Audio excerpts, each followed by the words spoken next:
All right, good afternoon. It is a very busy 49ers news day. Obviously, we've already talked about the trade deadline, which has come and gone with Jeff Wilson Jr. being traded to the Miami Dolphins. But more developments trickling in now, including a sad one. Former 49ers vice president and general manager John McVay, one of the architects of a dynasty, has passed away at age 91. John McVay is the grandfather of LA Rams coach Sean McVay. But McVay has passed away. He was, together with Bill Walsh, one of the men who was at the very top building the great 49ers teams of the 1980s and 1990s. McVay then went on to also coach in the National Football League for the New York Giants in 1976. But with the 49ers, I could list off the years. Showed up in 1980, the year after Bill Walsh. Was in a vice president role until 1994 for, that means all 5 of their Super Bowls. And he was a special assistant in 1995, and he returned again in 1989, 1998, and 1999 with the official title of general manager. So McVay has passed away at age 91. I'll have a little bit more on that in a bit. Shortly after releasing news of that, the 49ers then announced some roster moves that they made today.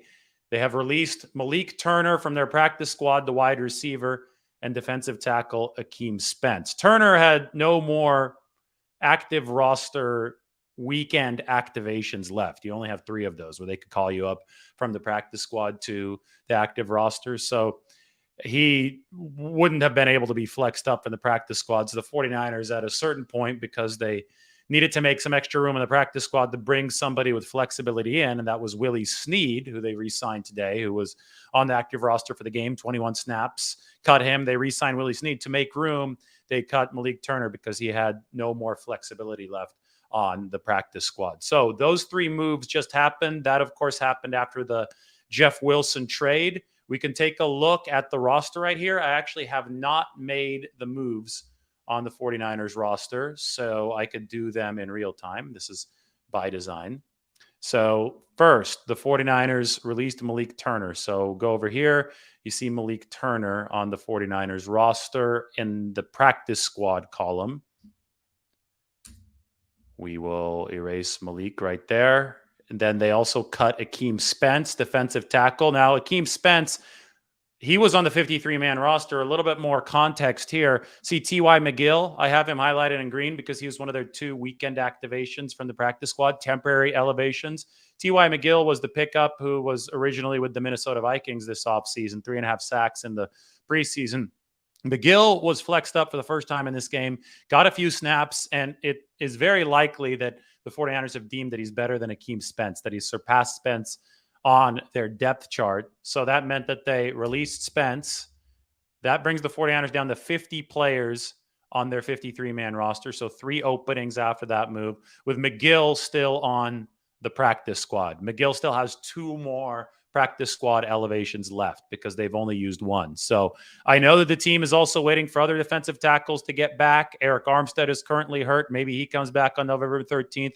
The soonest Javon Kinlaw could come back is on November 21st in Mexico City because he still has to be on IR for at least 1 more game. But the 49ers weren't all too happy with Akeem Spence there on the inside. A shorter, stouter body. Didn't really work out in the wide 9 for what they needed from their defensive tackles with Armstead and Kinlaw out. So McGill, for the time being, higher up on the depth chart now after the departure of Akeem Spence. Then the other move right here was re-signing Willie Snead to their practice squad. As you can see here, the practice squad, minus Alfredo Gutierrez, who doesn't count as the international exception, now has 15 players because we removed Malik Turner from it. We can essentially replace Malik Turner on the practice squad with Willie Snead IV. There's Snead's. The practice squad now has 16. The active roster has 50, so 3 spots open for the 49ers to either activate players from IR or sign somebody new. We're expecting them to activate Elijah Mitchell over here from the running back position. That would mean 51. It's also possible they activate Jordan Willis. That'd be 52. Also possible they activate Azeez Al-Shire. That'd be 53. But we'll see exactly what their plans are moving forward. So that is the roster maneuvering on a busy 49ers news day. Now I wanted to go back and talk a little bit more about John McVay, who passed away today. Obviously, sad news. He was 91 years old. And we will find the article that I want to put up here for you onto the screen so we could talk about some 49ers history. In 2011, I had the fantastic opportunity of doing this. Add this to the screen. Didn't. There we go. I had the chance of seeing the 49ers' old facility in Redwood City at 711 Nevada Street. Not even sure if that building's still there. It was slated for demolition, but I know all of that got delayed. COVID delayed all that, but it was essentially a senior citizen center. They had a lot of activities and stuff for the community there at Red Morton Park in Redwood City. In this old, decaying, decrepit building, the 49ers, the birthplace of a dynasty, happened.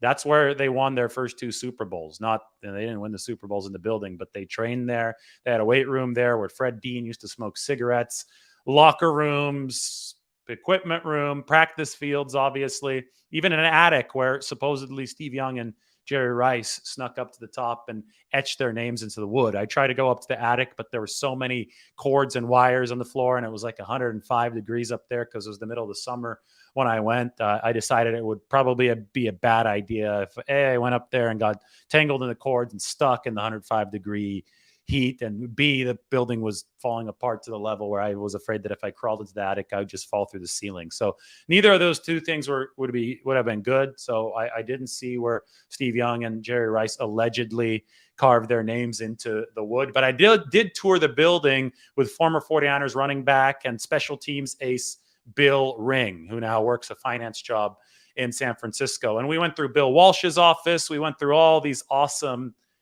different rooms in the former 49ers building. And one of the places and one of the offices and rooms that we went through was John McVay's former office.